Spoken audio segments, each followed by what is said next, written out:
It's been at least a solid 3 weeks since Netflix came out with one of their patented "What if I used diaper was a movie" movies. And this time it's The Electric State. It's been touted around as one of the most expensive movies ever made. Kind of like with Moana 2 and countless other movies where like the entire press circuit is just about the special effects and the budget. That's how you know you're about to waste 2 hours of your life. So yeah, The Electric State has just come out to rave reviews. So I figured why not check it out. Come along kids, let's take a walk. The movie starts out in 1990 with our main character Michelle as she watches her brother Christopher like totally ace this super hard, super crazy math test thing because he's a genius. I don't know how you're gonna survive college. By not going.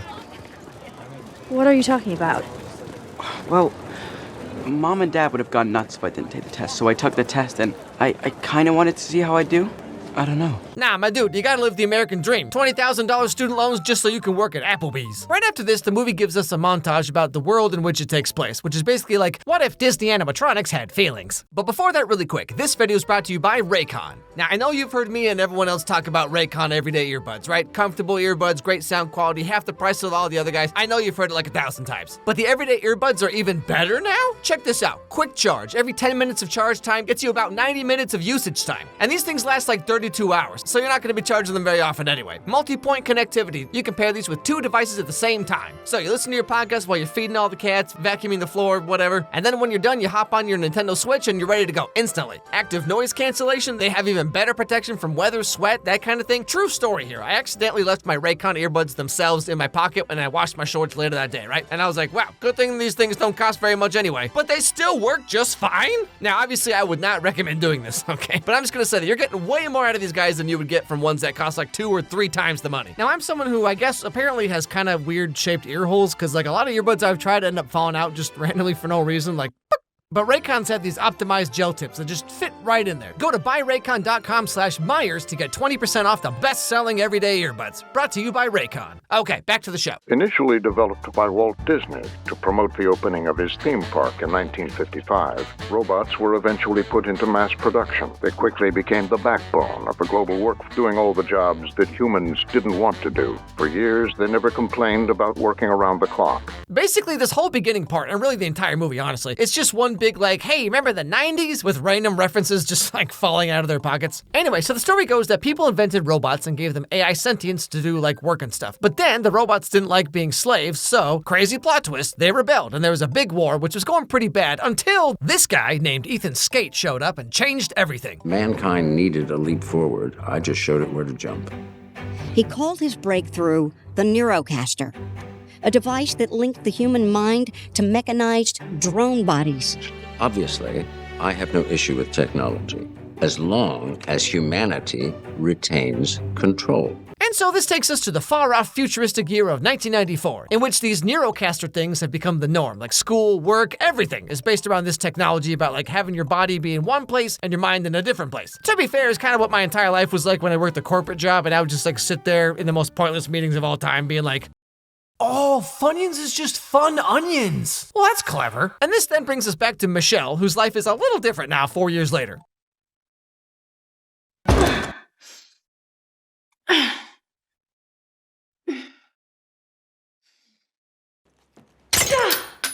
That's right, Michelle is a bad girl. Now with bleached hair and new ankle monitor accessories. Collect them all. This family stinks. No one understands me. Wow, she's just like me. Currently, she's a foster kid, and her foster guardian dad guy is kinda not so nice. Good morning, sunshine. Don't you knock? Not in my own house, I don't. You need an after-school activity. Child Services says they'll pay extra for student enrichment. So we find out that she's been going from foster home to foster home, transferring from school to school because her entire family died, allegedly, in a car accident when they hit a deer, of all things. And since then, for some reason, she hates technology and Neurocasters and all that nonsense. Okay, Neurocaster's on. I'll meet you in Module 3C. Post-war robot internment act. Hey, she said put on your caster. Oh, sorry, I have a condition where I can only live in reality. Yeah, Stephanie, I'm not like other girls. Now, one day in the middle of the night, Michelle realizes that there's a robot in her house that's hunting her specifically. How fun!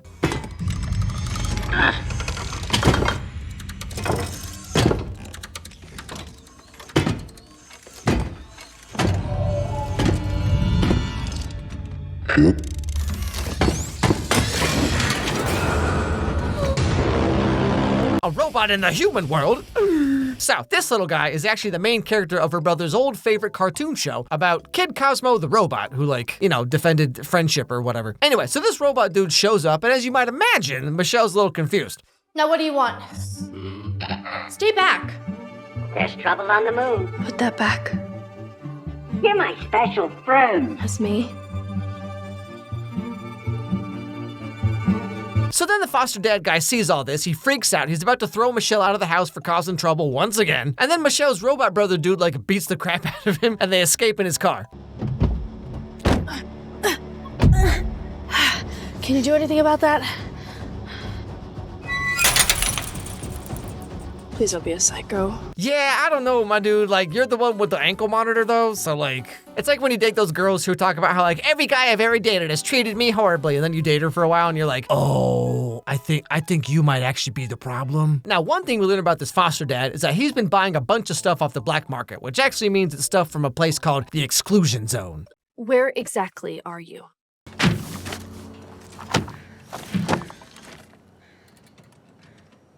Believe in yourself. That's the middle of the exclusion zone. You can do it. The X is a prison. Whoa, that's crazy. My ex was also a prison. Also, I've said this before a bunch of times, but one of my favorite things in movies is when they have the most ham-fisted, unnatural exposition you've ever heard. As you know, brother, who I haven't seen in 4 years because our parents died tragically, the Exclusion Zone was a place that was agreed upon when the war ended to be walled off and only robots can live there and open up lots of casinos for some reason. The X is a prison for robots to not break out of. Kid Cosmo thinks you're out of this world. UTU Gifts and Goods, P.O. Box 1616, Clayton, New Mexico. This stuff is from the exclusion zone. So the plan is to find out who was selling this stuff to her foster dad, because that person must know how to get into the exclusion zone. And they need to do that because that's where Christopher's mind thinks his body's located. And as they make their way over there, we get a better look at the very subtle, nuanced message of this movie. Chris, what are you doing? There's only one chance. We got to combine our Cosmo modules. Jesse, the Earth is in danger. There's not much we can do.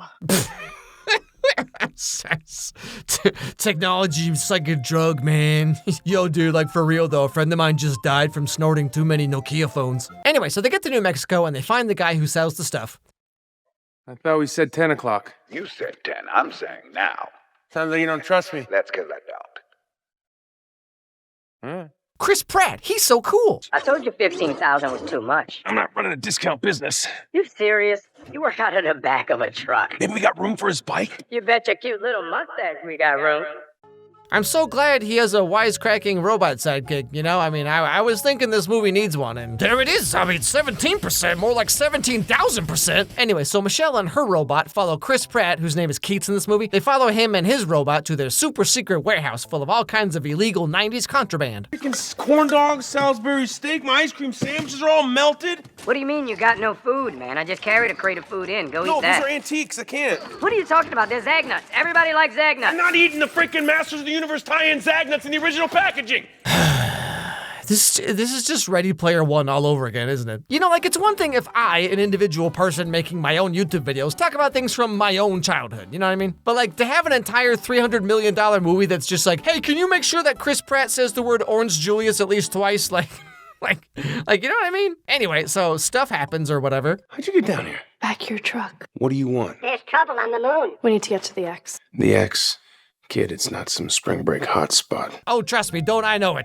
For someone who said, I hate you and never want to see you ever again, she sure kept finding ways to get in contact with me.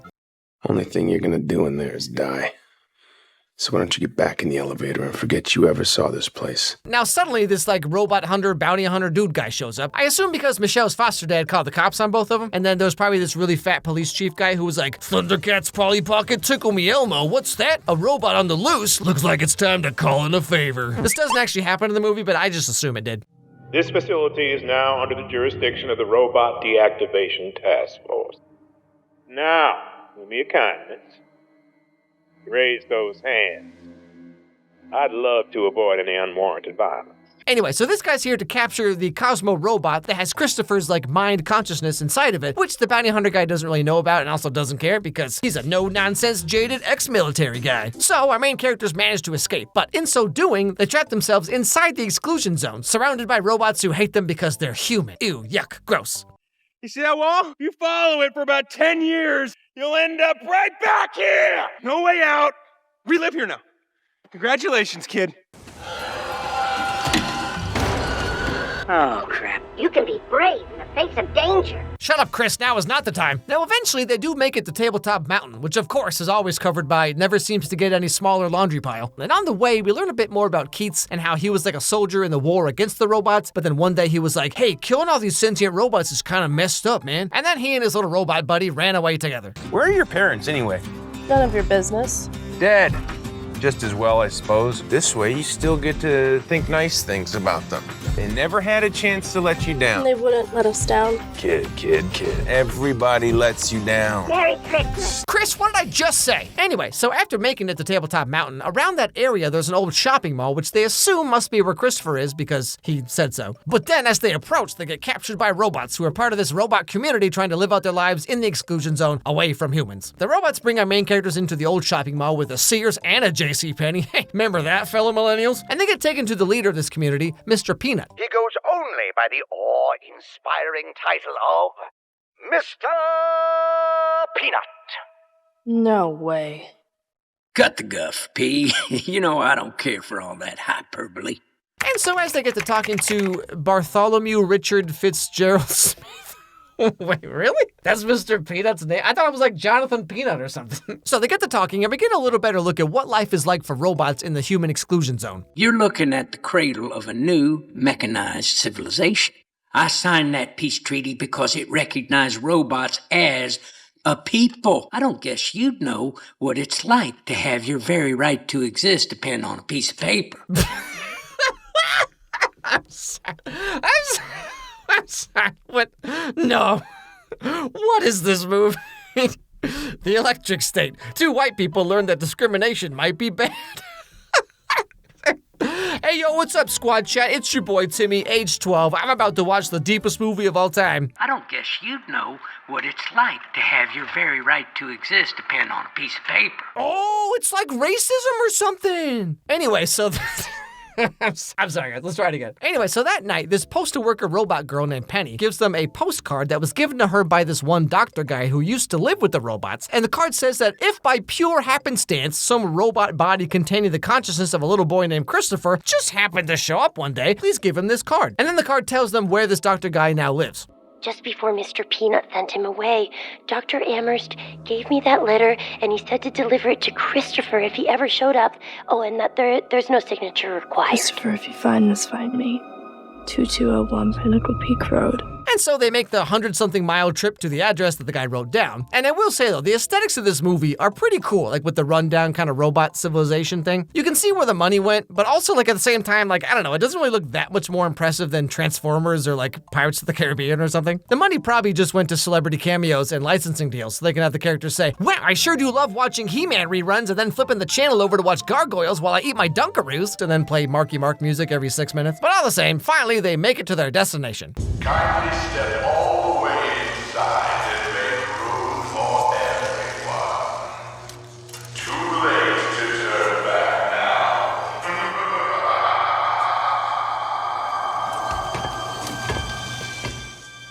Hey, it's that one guy from those one movies. So we find out that this doctor guy was in charge of taking care of Christopher when the family had the car accident, and he told Michelle that her brother died. But actually, turns out, they were keeping him barely alive in a coma so they could use his brain.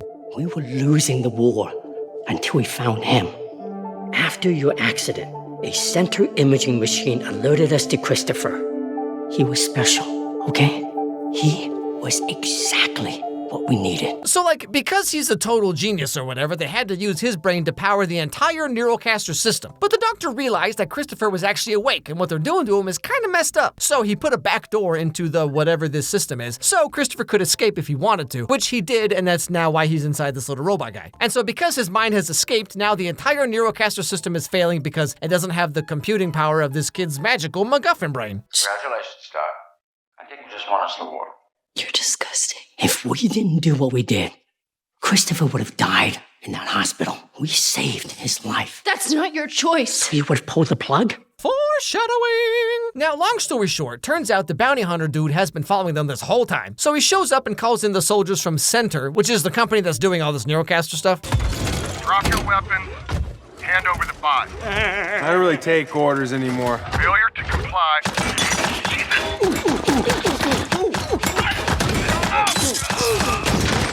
Oh, he did not comply. You know, I, for one, sure love it when movies have wisecracking sidekicks who never actually say anything funny. That's how you know it's a masterpiece. And so they all show up to retrieve Christopher and put his mind back in his body so the Neurocaster system will keep working.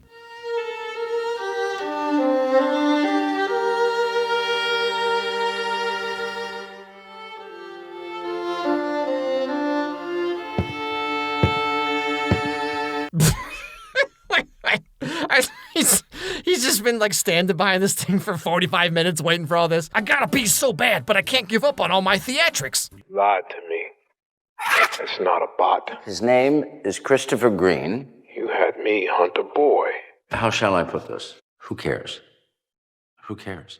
Our world is a tire fire floating on an ocean of piss. Okay, see, now you're speaking my language. So basically, this scientist guy wants to make the world better by giving everyone the fantasy life they always wanted. Like, for example, his own mom was like a horribly mean drunk, but in his fantasy world, she's very nice and loving. And he wants to give everyone a world where no one is ever mean to them and they never have to feel any negative emotions ever again. You know, like Twitter now. And so, in the end, Michelle Keats and all the remaining robots team up to break out of the exclusion zone and head all the way up to Seattle to fight against Center and Ethan Skate and save Christopher. Because, as we learned a little bit before this, if he is fully removed from the system, then all of Center's technology will fail. And while they're doing all this, they also get a little help from a certain someone. You can't beat them. No reason not to try. Skate's on level 4. Weapons development. Why are you telling me this?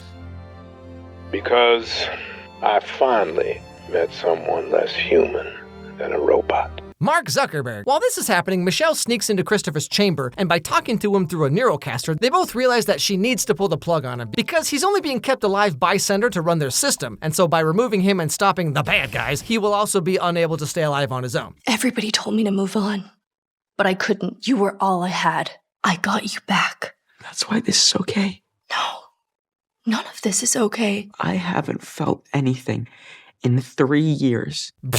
Yeah, you and all the rest of us, kid. And so Michelle turns off the machine that keeps her brother alive, thereby shutting down pretty much all technology around the entire world, returning everything to its proper analog state. And then she makes a grand speech telling us exactly what the movie is trying to say. And things fell apart and life really sucked. And maybe for a little while, the Neurocasters helped you forget that. We got so used to it that we thought that's what real life was. But it's not. Real life, it's contact. I'm sorry. So the entire movie is literally just like, hey guys, what if we went outside and touched some grass? And then that's literally the entire movie. Some guy's watching this, he just like slowly puts his phone down. Not today, not anymore. Some girl behind a 7-Eleven heating up her phone in a spoon. She's like, what have I become? It's time to stop. Also, it's hilariously ironic that this movie's coming to us from Netflix, who literally put out a mandate to showrunners and scriptwriters to tell them to make their shows in a way that like people who are looking at their phones the whole time can still follow along with what's happening. And then this movie's like, yeah, well, your dad probably would have come back if you didn't have that cell phone. Also, sign up for Netflix's more expensive plans, please. This movie's trying really hard to be two different movies at the same time because like on the one hand you have the robot arc about like AI rights or whatever, but then there's also this whole part about the Neurocaster and how it's turning everyone into blobs who are just like, what even is reality, man? Like the real world just like sucks. Both of which should have been separate movies about different aspects of how technology affects our modern society, but instead they just cram them both together into one movie and they're like, hey, technology's like a drug, man. Also, racism is bad. Anyway, go outside or something. This is honestly one of the dumbest movies I've seen in a long time. Hey everybody, thanks for watching this video. If you liked it, please watch another one, because that's how the algorithm works. So click on this one that's being recommended to you right now, right here on the screen. It actually helps a lot if you do that, because like that's how YouTube knows that my videos are worth caring about. Anyway, hope I made your day a little bit better, and I'll see you all next time.